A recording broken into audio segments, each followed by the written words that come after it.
이 3부 예배 나온 여러분들에게 하나님께서 큰 평강 주시기 바랍니다.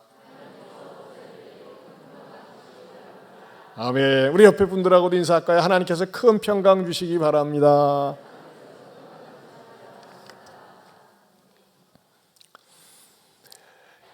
욥바를 찾아왔었던 그 고넬료가 보낸 그 부하 하나와 하인 두 사람을 데리고 하룻밤 유숙을 하고 드디어 가이사라로 다시 돌아갑니다.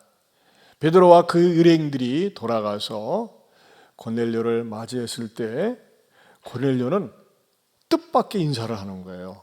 엎드려 발 앞에 로마 장교가 절을 합니다. 어떻게 보면 너무나 지나친 것 아닌가, 과유불급이 아닌가 하는 생각이 들 정도입니다. 그러나 그 고넬료가 그렇게 엎드려 절을 한 것은 베드로에 대해서 영적인 권위를 존중히 여긴다는 그 태도가 있었습니다. 그리고 항상 기도하는 사람이기 때문에 기도할 때마다 자기 자신을 돌아보게 되고 연약한 존재임을 알면서 이웃을 늘 배려하면서 살았기 때문에 그의 마음에서 우러나온 억지로 타의에 의한 것이 아니라 자의에 의해서 그는 베드로 앞에 엎드려 절을 한 것입니다. 자, 그런데 받아들이는 그 자세, 베드로는 어땠습니까?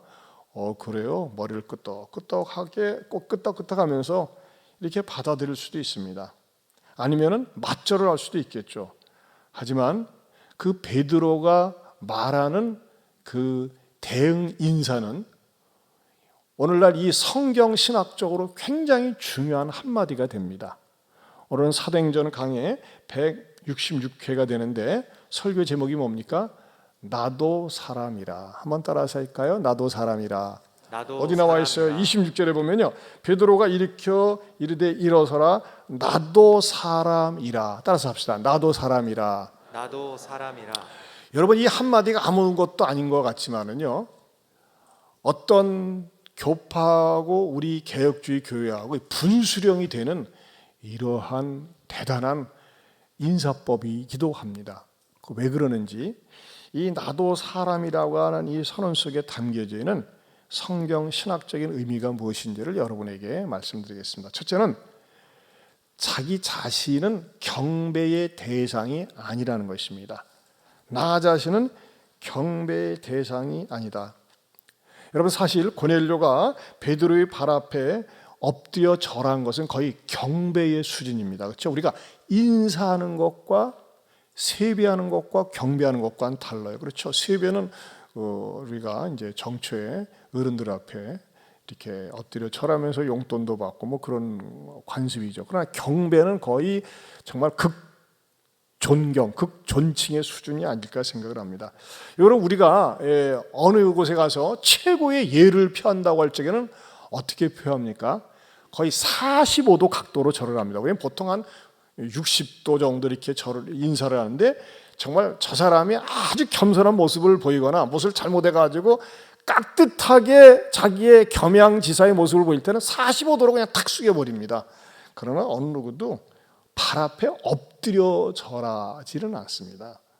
그런데 베드로는 이 고넬료가 이렇게 절하는 것에 대해서 굉장히 충격을 받았습니다.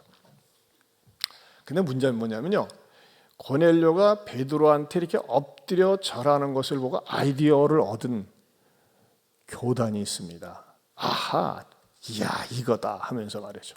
뭘까요? 바로 천주교입니다. 여러분, 이 천주교 가톨릭에서는 말이죠, 베드로를 교황으로 이렇게 추켜 세웠습니다. 근데 이것이 성경을 자세히 연구해 보면 말이 되질 않습니다. 왜냐하면요, 기독교의 역사는 성령님 강림하시면서 예수님 시대 때부터 기독교 역사가 한 번도 단절되지 않고 계속 이어져 왔습니다. 그런데 기독교는 예수님 살아생전에 사역하시면서부터 또는 부활 승천하신 이후에도 계속해서 끊임없이 박해를 받아왔었습니다. 그런데 이 박해가 예수님 탄생 이후로 몇 년 동안 지속되었냐면 거의 300년 동안 지속이 되었습니다. 끊임없이. 그리고 이 박해가 끝나고 교회가 인정을 받고 난 다음에 이제는 어떻게 되느냐, 판세가 뒤집혀져 가지고 교회가 세상의 정권에, 세상에 영향력을 끼치는 막강한 그런 기관으로 이렇게 교회가 변화되게 됩니다. 그러면서 말이죠, 이 교회가 힘이 있다고 하는 것을 보여주기 위해서 어떻게 합니까?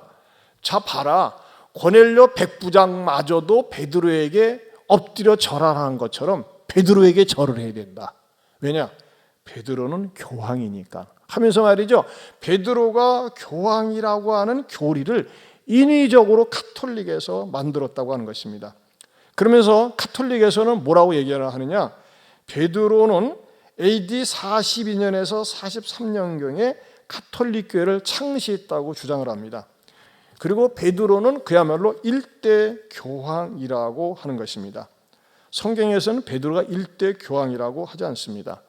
그러나 여러분, 성경을 자세히 연구해 보면요, 근 4세기 동안 교황이란 자체가 존재하지 않았는데 베드로를 뜬금없이 기독교를 공인했다고 해가지고서 교황으로 이렇게 딱 내세운다고 하는 것은 그거는 카톨릭 교리의 모순이고, 한마디로 얘기해서 베드로가 일대 교황이라고 하는 것은 뻥이요, 사기라고 하는 것입니다. 제가 좀 말을 좀 심하게 하는데 여러분들에게 정확하게 기억하기 위해서 그렇습니다. 그것은 완전히 사기입니다. 왜냐? 베드로는 교황으로 등극한 적도 없고 교황으로 우리 주님께서 임명한 적도 없고, 그냥 로마 카톨릭 교회가 이렇게 자기네들의 권위를 유지 발전하기 위해서 존숭받기 위해서 만든 그런 도구마에 불과하다고 하는 것입니다. 자, 그러면 우리 궁금한 게 있어요. 그러면 카톨릭에서 나름대로 베드로가 교황으로 세운 근거가 나름대로 있을 것 아니냐? 그럼 뭐 뜬금없이 아무런 근거도 없이 교황으로 세웠겠느냐?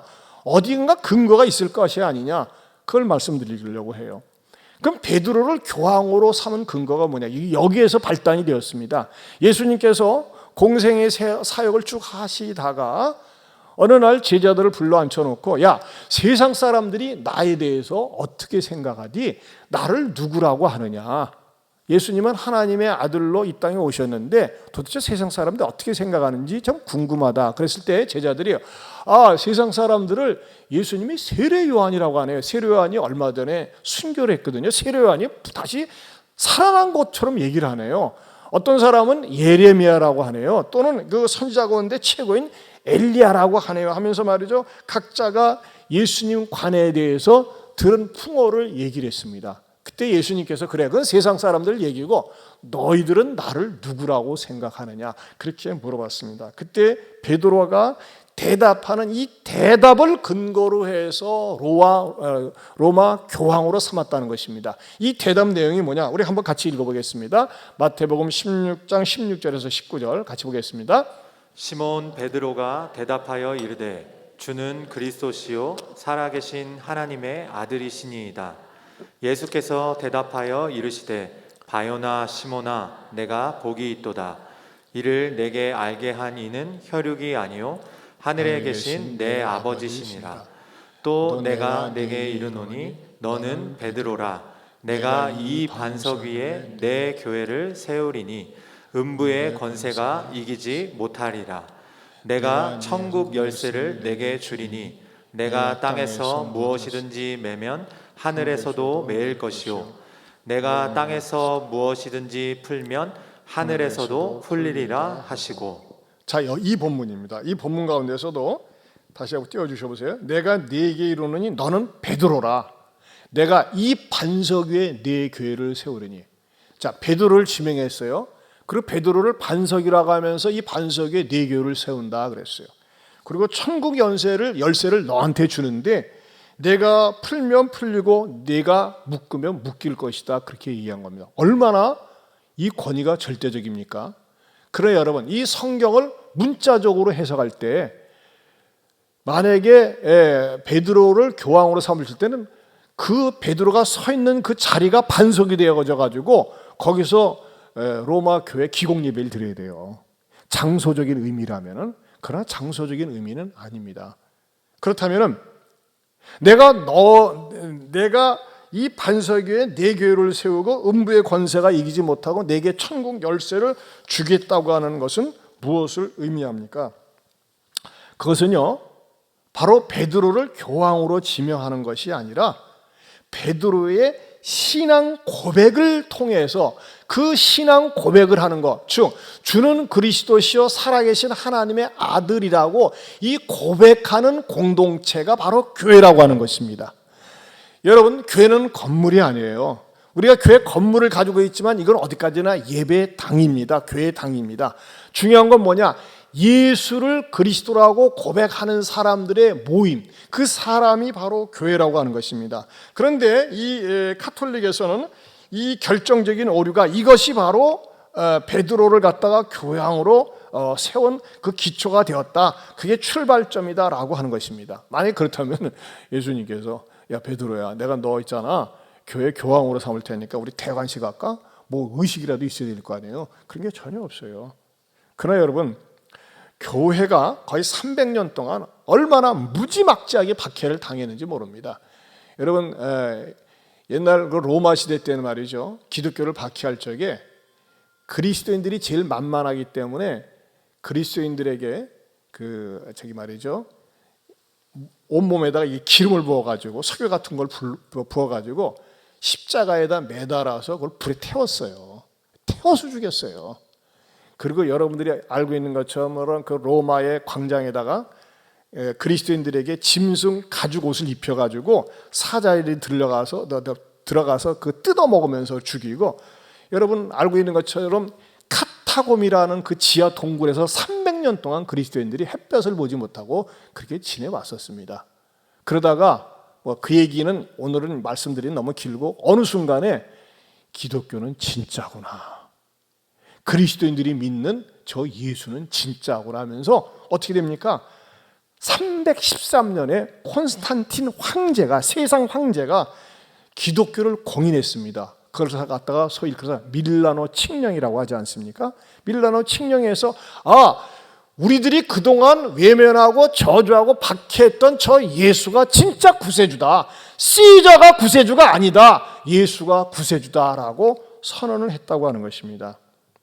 그러다가 어떻게 교황이라는 말이 등장하게 되냐? 그것은요, 590년입니다. 주후 590년 그레고리 1세가 워낙 대중들에게 지지를 받고 선행을 베풀고 인기를 얻으니까 그레고리 1세를 갖다가 교황으로 임명을 합니다.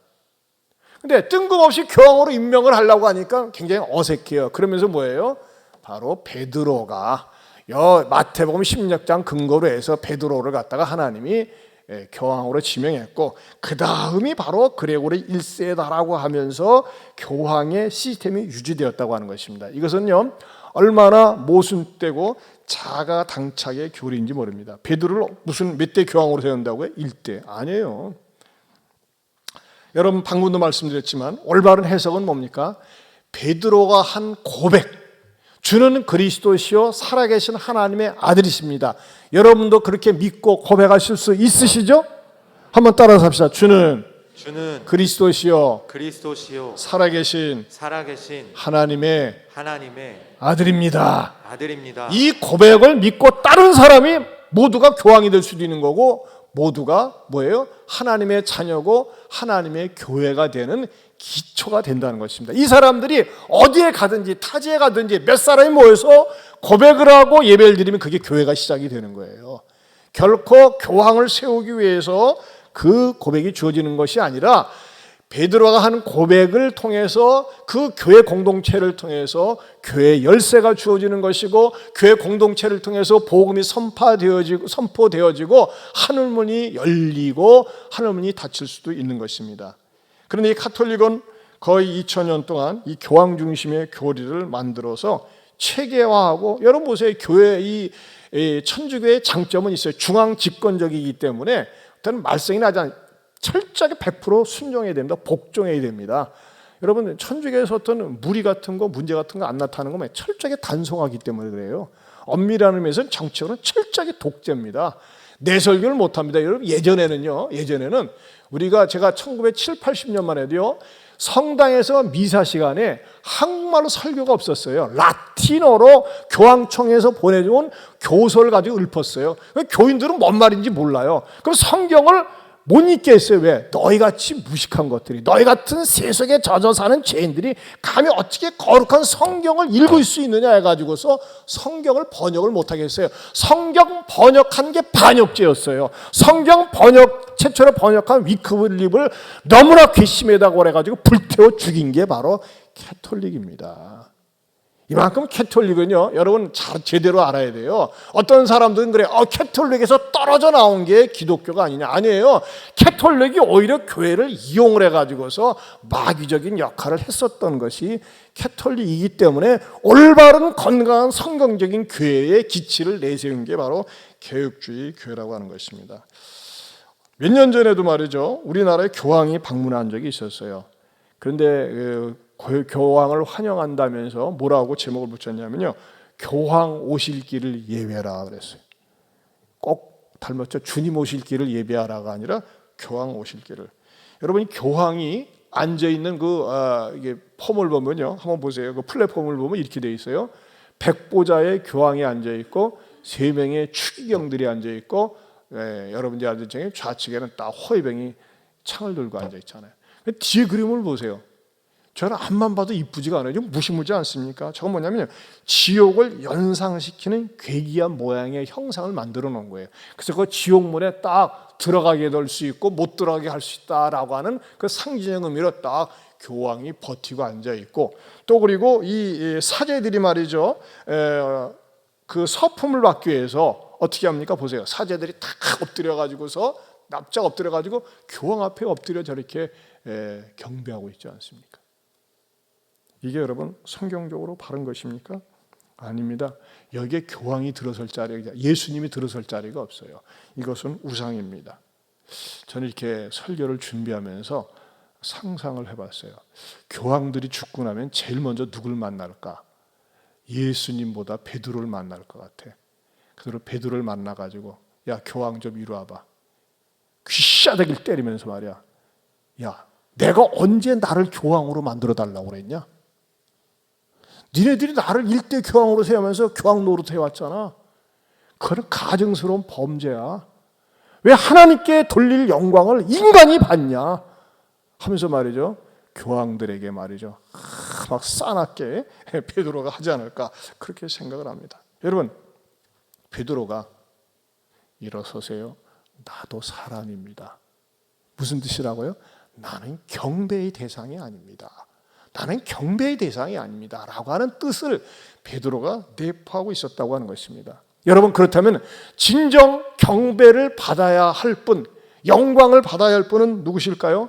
그것은 우리 예수님께서 이 땅에 오셔서 사역을 하시면서 보여주셨습니다. 자, 우리 누가복음 17장 15절에서 16절, 우리 나병 환자 가운데 한 사람이 고침받고 와서 이렇게 인사를 합니다. 보시겠습니다.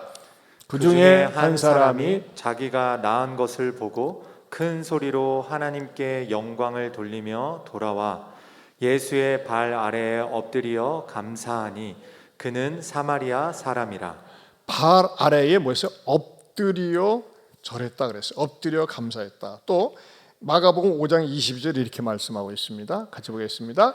회당장 중에 하나인 야이로라 하는 이가 와서 예수를 보고 발 아래 엎드리어.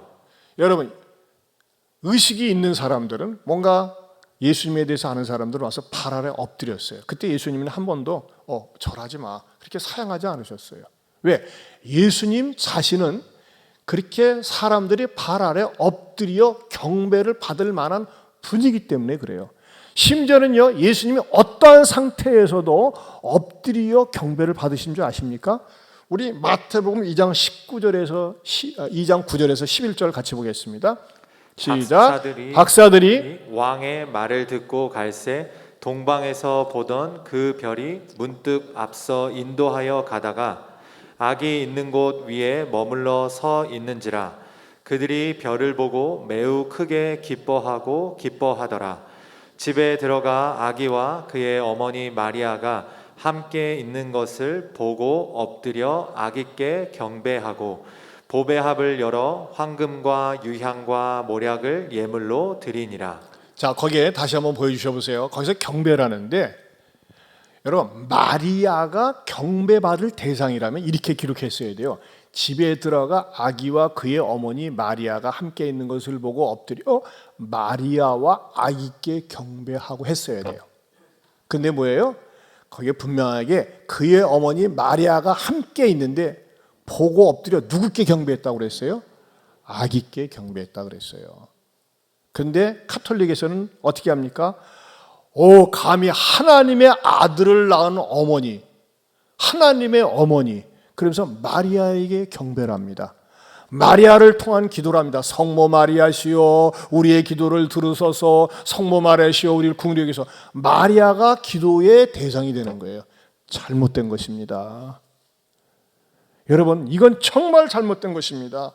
그런데 여러분, 마리아를 무시할 필요는 없어요. 마리아는 어떻게 합니까? 고넬료 수준처럼, 베드로 수준처럼 우리가 고넬료의 믿음의 명문가만 따르자고 하지 않습니까? 마찬가지로 마리아가 가지고 있는 아름다운 믿음이 있어요. 그것은 존중해 줘야 됩니다.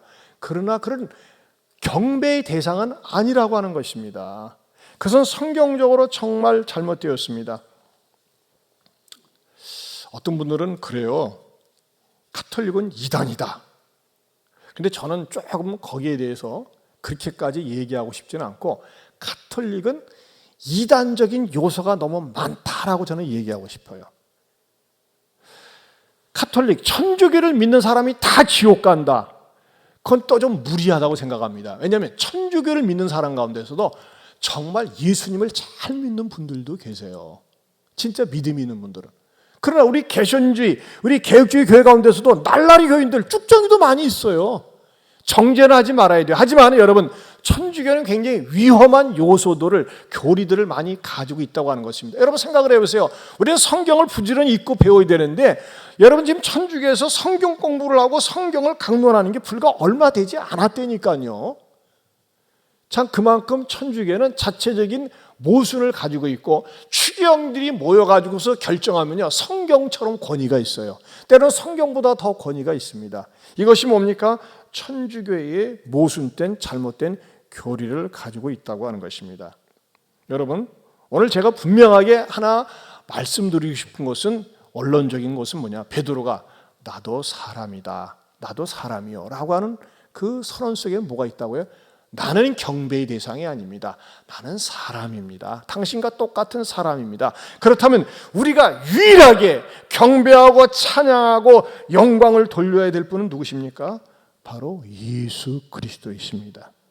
하나님의 아들 예수님, 천지만물을 창조하신 창조주 하나님, 성령 하나님, 삼위일체 하나님, 그 하나님만이 영광과 찬양을 받으시기에 합당한 줄로 믿습니다. 그래서 우리 왕이신 나의 예수님, 내가 주를 높이고, 그것만 한번 불러봅시다. 왕이신 나의 예수님, 내가 주를 높이고 영원히 주의 이름을 성축하리이다.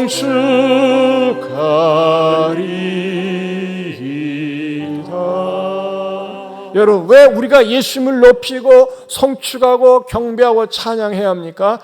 그 예수님이 영원히 죽을 수밖에 없는 나, 영원히 심판받아 지옥에 갈 수밖에 없는 나를 죄로부터, 죽음으로부터, 심판으로부터 유일하게 구원해 주신 하나님의 아들이시기 때문인 줄로 믿습니다.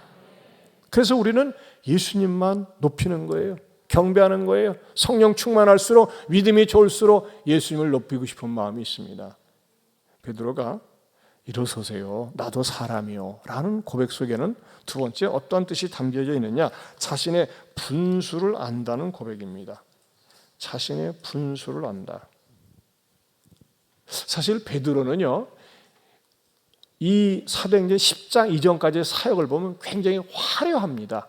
죽은 자를 살려내고 난치병자를 고쳐내고 3,000명, 5,000명의 부흥의 역사를 이룰 만큼 굉장한 인물입니다.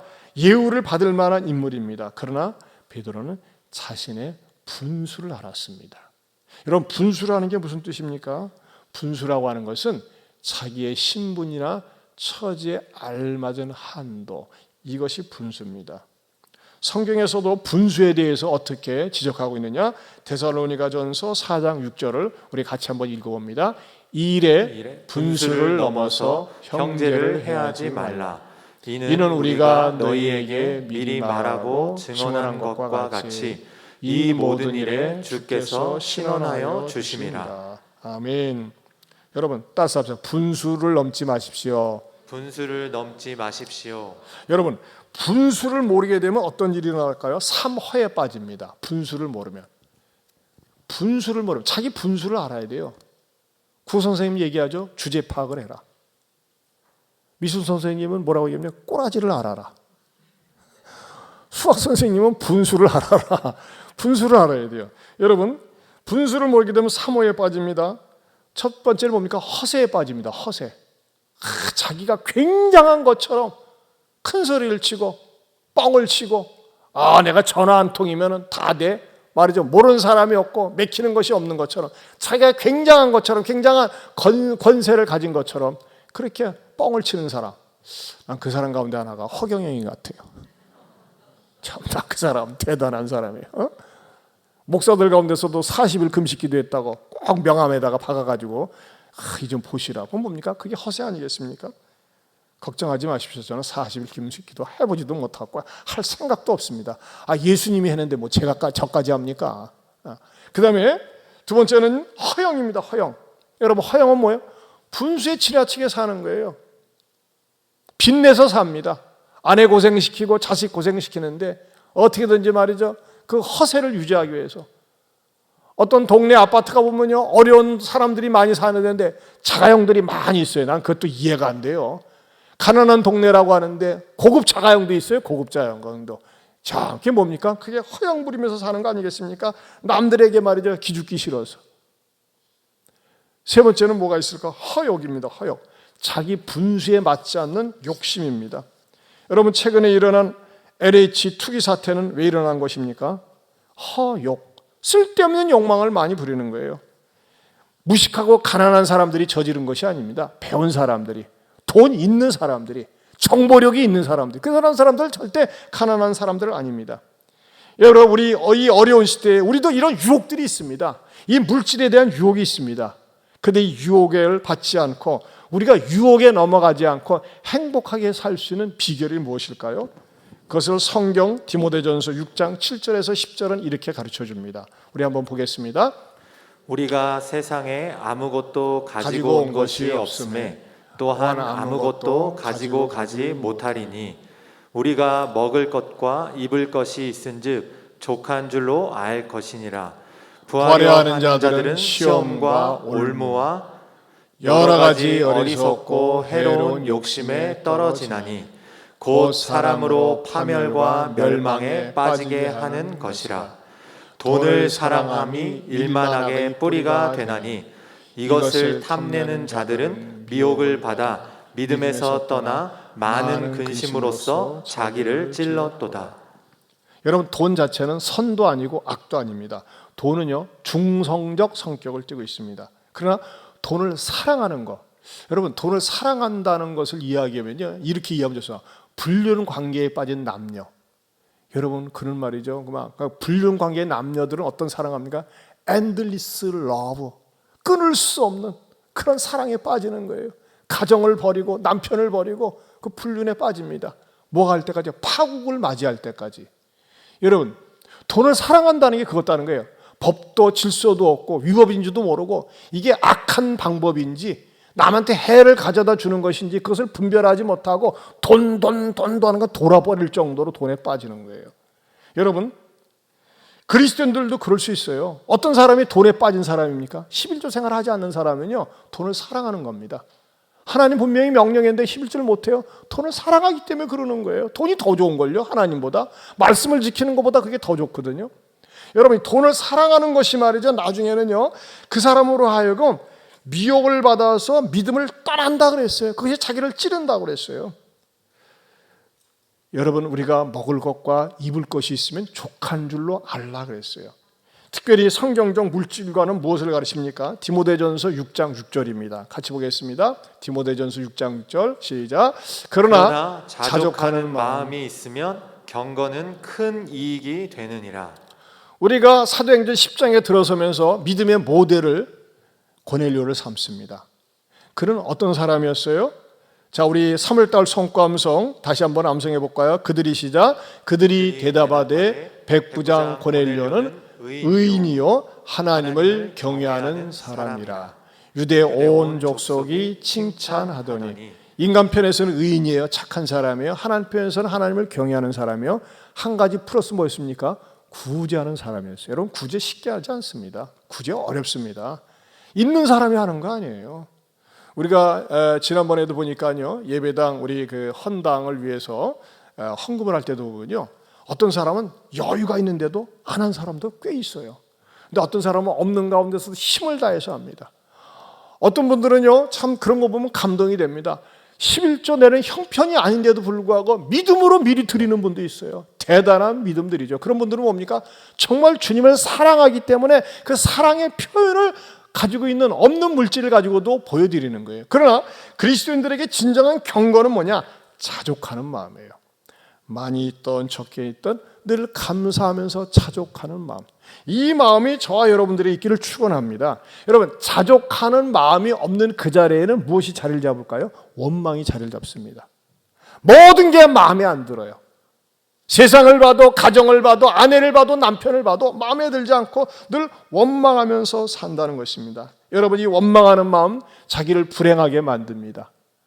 원망하는 마음보다는 자족하는 마음, 감사하는 마음 가질 수 있기를 주님의 이름으로 축원합니다. 원망을 계속하면요, 망해야지 직성이 풀려요. 내가 망하든지 상대방이 망하든지. 지금 우리는 코로나 시대를 살고 있습니다. 올해도 지금 계속해서 400명대로 말이죠, 계속 이렇게 코로나로 가고 있어요. 어떤 분이 뭐냐죠, 이 코로나를 묵상하면서 야, 왜 하나님께서 이 코로나를 우리들에게 허락해 주셨을까 해가지고 말이죠, 언중유골이라고 분수를 모르는 시대에 각성 기도문을 작성했더라고요. 이걸 제가 읽으면서 뜨끔했어요. 제가 한번 읽어드릴게요. 하나님 아버지, 그동안 얼마나 우리가 거짓의 막말을 해왔으면 주둥이를 다 틀어막고 살라고 하십니까? 우리가 얼마나 그동안 다투고 시기하고 미워했으면 사회적 거리를 두고 살라 하십니까? 우리가 그동안 얼마나 죄를 짓고 얼마나 나쁜 짓을 많이 했으면 어디를 가나 손을 씻고 소독하라 하시나이까? 우리가 그동안 얼마나 열을 올리고 살았기에 가는 곳마다 체온을 체크하라고 하십니까? 우리가 그동안 얼마나 쾌락을 위해서 비밀스럽게 다녔기에 가는 곳마다 연락처를 적으라고 하십니까? 주님, 제발 분수를 알고 정신 차리게 하옵소서. 굉장히 뼈대 있는 기도문입니다. 세 번째로, 나도 사람이라는 그 의미 속에는 나도 부족한 인간임을 인정하는 것이라고 하는 것이죠. 나도 부족한 인간이다. 나도 부족한 인간이다. 연약한 인간이다. 저는 베드로가 고넬료 집을 방문하고 고넬료가 베드로를 맞이하는 그 장면을 마치 한 폭의 수채화 같더라고요. 여러분 상상력을 동원해 보세요. 베드로 주변에 일가 친척과 친구들이 잔뜩 모여 있는데 베드로가 문을 똑똑 두드리고 그 일행과 들어오니까 고넬료가 일어나서 탑쭉 엎드려 절을 하고, 베드로는 깜짝 놀란 듯이 일어서세요. 나도 사람입니다. 여러분, 얼마나 아름다운 풍경 아니겠습니까? 거룩한, 서로 간에 겸손이 오고 가는 아름다운 모습입니다. 그런데 여러분, 베드로는 원래 그런 사람 아니었습니다. 공관복음서에 예수님을 따라다녔던 베드로는 항상 잘난 척하고 지기를 싫어하고 내가 1등이 돼야 되고 내가 최고가 되는, 우쭐대는, 그게 베드로였습니다. 특별히 저는 설교를 준비하면서 베드로 때문에 한때는 11명의 제자들이 이 베드로에 대한 트라우마, 배신감이 있었겠다, 상처가 있었겠다, 그런 생각이 들어갑니다. 왜 그런 상처가 뭐 때문에 들어가느냐? 이런 사건 때문에 그렇습니다. 예수님께서 만찬을 마치실 때쯤에 뭐라고 말씀하셨느냐? 너희가 다 나를 버리리라 그랬어요. 그때 베드로가 이 내뱉은 이 한마디가 엄청나게 그 11명의 제자들에게 상처를 주었을 것이다. 마태복음 26장 31절에서 33절입니다. 같이 보겠습니다. 그때 예수께서 제자들에게 이르시되 오늘 밤에 너희가 다 나를 버리리라. 기록된 바 내가 목자를 치리니 양의 떼가 흩어지리라 하였느니라. 그러나 내가 살아난 후에 너희보다 먼저 갈릴리로 가리라. 베드로가 대답하여 이르되 모두 주를 버릴지라도 나는 결코 버리지 않겠나이다. 여기서 보세요. 베드로 기질상 너희가 다 나를 버릴 거야. 그럴 때 베드로가 예수님 다 버려도 저는 안 버려. 그렇게 했어요. 딱 일어나가 이것들이 다 버려도 나는 안 버립니다 예수님. 그러지 않았겠어요? 여러분 그랬을 때 그 11명의 제자들이 뭐가 됐겠어요? 속으로 저 새끼 저거 우리가 3년 동안 같이 예수님 따라다녔던 죄자 맞아? 아니 일순간에 우리를 배신하네. 우리를 완전히 절로 보내. 전 나쁜 놈의 새끼죠. 얼마나 이 11명의 제자들이 가슴이 부글부글 끓었겠어요. 나는 끓던데 안 끓습니까? 나는 이 설교를 준비해 새삼스럽게 얼마나 상처를 받았을까. 그렇게 막 설치고 잘난 척하는 베드로에게 예수님이 또 일침을 오세요. 아니야 베드로야, 너가 닭 울기 전에 3번 나를 부인할 거야. 따끔하게 경고하는데도 뭐라고 합니까? 나는요 예수님 죽을지언정 주님과 함께 십자가 못 박혀 죽을지언정 안 부인한다니까요. 그랬던 베드로입니다. 그런데 예수님께서 가야바 그 대제사장의 법정에서 신문을 받을 때에 새벽녘이었어요. 우리 이스라엘 가봐서 알지만 춥습니다. 저녁 새벽에 불을 쬐고 있는데 옆에 있던 어떤 여자애 가지고 아저씨 나 아저씨 봤다. 아저 예수 따라다니던 예수 제자 아니야. 예수 제자. 얘가 미쳤네. 에? 나는 예수 몰랐마. 이놈의 가시나. 또 자리를 옮깁니다. 그래서 또 쫓아와가지고 아니야 내가 분명히 봤어. 야 이 뭐야 내가 저 예수 제자면 장에 소를 지져라 이 니은아 하면서 욕을 하지 않았겠어요? 그거는 이제 제가 과장되게 얘기하는 건데 베드로 기질상 그럴 거라 이겁니다. 그때에 닭이 웁니다. 그러면서 베드로는 밖에 나가서 통곡을 하고 회개를 하죠. 아마 베드로는 평생 그것이 떠나지 않았기 때문에 닭이 울 때마다 새벽마다 울었다고 그래요. 그래서 독일에 가면 교회가 십자가가 아니라 닭 모양으로 되어 있습니다. 닭을 기억해라. 너는 옛날에 닭대가리처럼 살지 않았느냐 라고 하는 건 교훈을 주지 않았을까 이런 생각을 합니다. 자, 베드로는 그 이후로 오순절 성림 강림 사건 한 이후로 사람이 완전히 180도 달라졌습니다. 베드로는 내가 최고였어요. 나 중심, 내가 복음. 그러나 그런 사역을 하면서 항상 우리를 귀하게 여깁니다. 우리라고 하는 공동체. 우리를 소중히 여기고 항상 주님을 높이고 정말 베드로는 항상 겸손한 모습 발견할 수 있습니다. 그러면서 베드로가 그 자신이 성경을 기록하면서 성령의 영감을 받아 기록하면서 뭐라고 기록하는 줄 아십니까? 베드로전서 5장 5절에서 6절입니다. 같이 보겠습니다. 젊은 자들아 이와 같이 장로들에게 순종하고 다 서로 겸손으로 허리를 동이라. 하나님은 교만한 자를 대적하시되 겸손한 자들에게는 은혜를 주시느니라. 그러므로 하나님의 능하신 손 아래에서 겸손하라. 때가 되면 너희를 높이시리라. 여러분 처음 겸손이 어떻게 등장합니까? 다 서로 겸손으로 허리를 동이라 그랬어요. 여러분 용서하고 들으십시오. 제가 양복을 입고 나왔지만 여러분 앞에 서는데 말이죠. 혁띠가 내려진지도 모르고 뭐가 열린지도 모르고 막 한다면 얼마나 우습겠어요. 허리를 동이라 그랬어요. 아무리 그럴듯하게 꾸몄어도 잘 입었어도 허리를 동이지 않으면 수치가 드러난다는 겁니다. 아무리 예쁘게 생겼어도 아무리 돈이 많아도 아무리 권력이 있어도 교만해 보세요. 다 뒤에서 손가락질합니다. 교만한 놈, 건방진 놈, 혼자 잘난 척하네. 베드로가 옛날에 그랬다는 거예요. 근데 베드로는 그 자기가 저질렀던 일들을 늘 회개하면서 겸손으로 허리를 동이라. 겸손한 자들에게 은혜를 베푸신다. 겸손하라. 때가 되면 너희를 높이신다. 겸손을 강조하고 있습니다.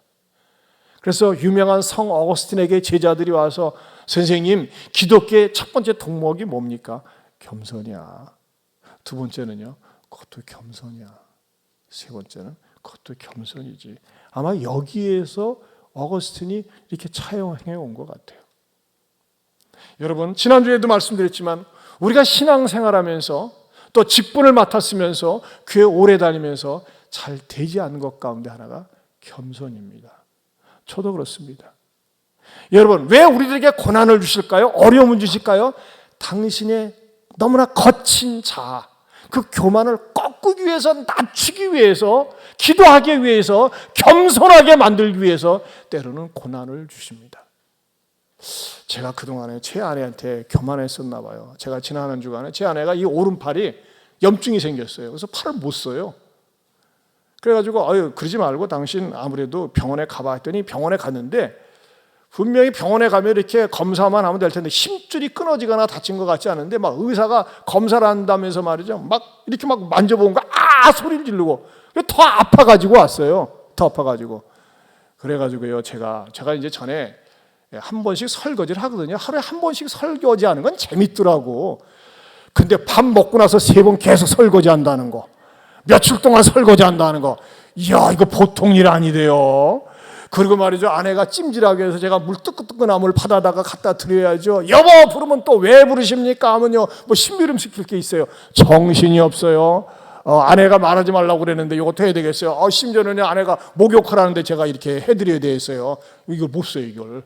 이게 말하자면 이게 아픈 거예요. 이게. 그래가지고 이제 안 쓰니까 조금씩 낮아지는데 어쨌든지 간에 제가 말이죠, 다시 한번 아내의 위대함을 발견했습니다.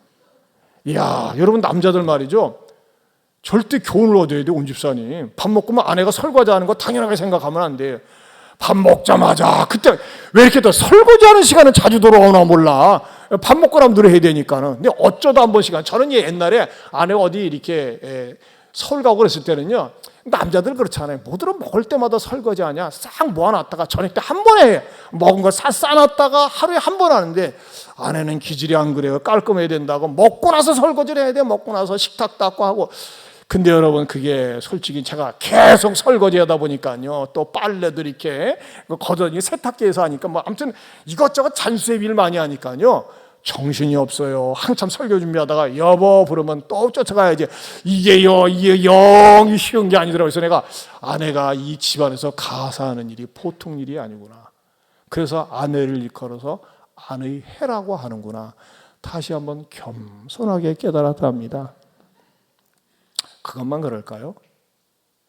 여러분, 우리가 잘 안 되는 게 겸손입니다.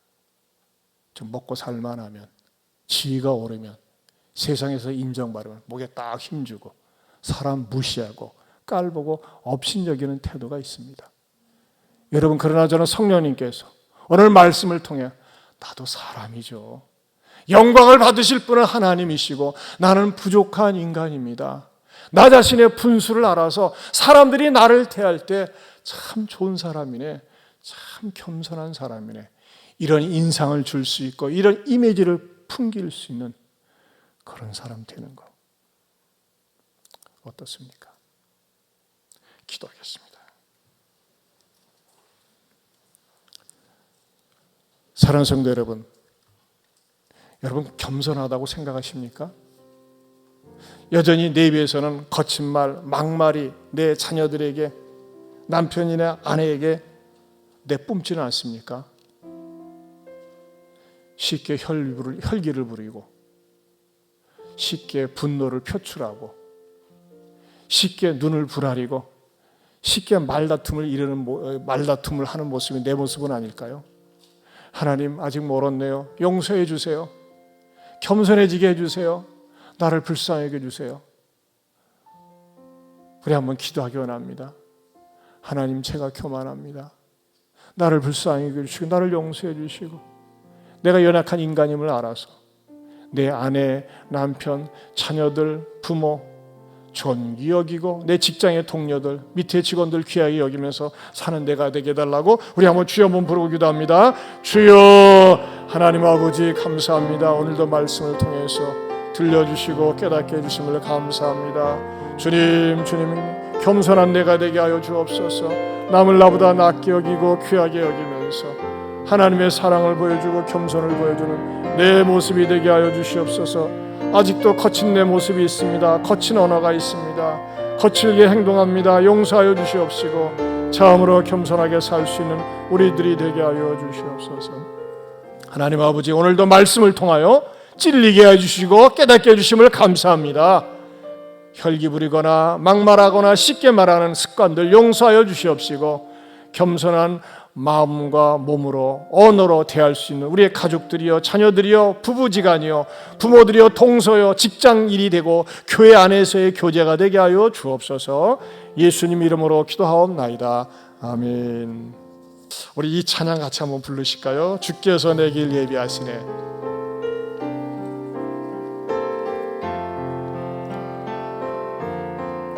주께서 내 길 예비하시네.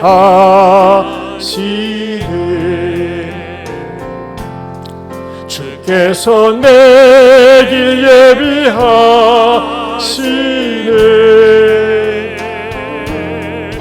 이제 하루하루를 주를 위해 살리라. 주께서 내 길 예비하시네.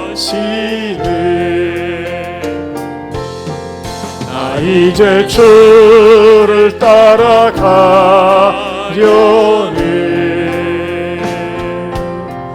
나 이제 주를 따라가려네.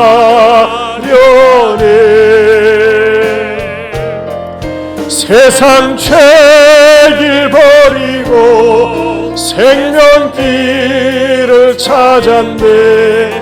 나 이제 주를 따라가려네.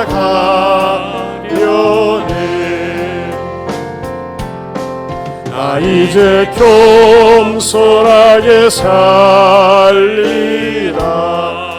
아멘. 어떻게요?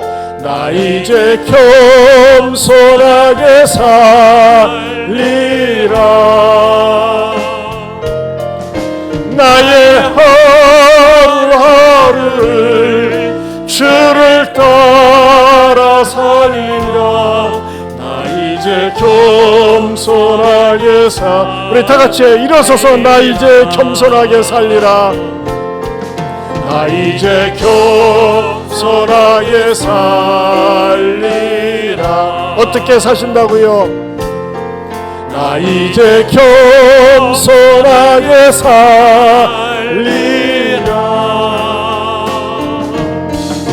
나의 하루하루를 주를 따라 살리라. 나 이제 겸손하게 살리라. 하나님 아버지, 오늘 3부에 귀한 두 자매가 등록했습니다. 이분들 우리 교회에 등록하고 신앙생활하면서 영혼이 잘된 같이 범사에 잘되고 강건함을 받고 누리며 살게 하여 주시옵소서. 주님, 무슨 일이 있어도 어떤 일이 있어도 주님 닮고 주님처럼 겸손하게 살고자 하는 의욕과 생각과 언어와 태도가 되게 하여 주시옵소서. 이제는 우리 주 예수 그리스도의 은혜와 하나님 아버지의 변함이 없는 사랑과 성령님의 감화감동 교통하심의 은혜가 더욱더 겸손하게 살기로 다시 한번 깨닫고 다짐하는 모든 성도들 위해 영원토록 함께 있을지어다. 아멘.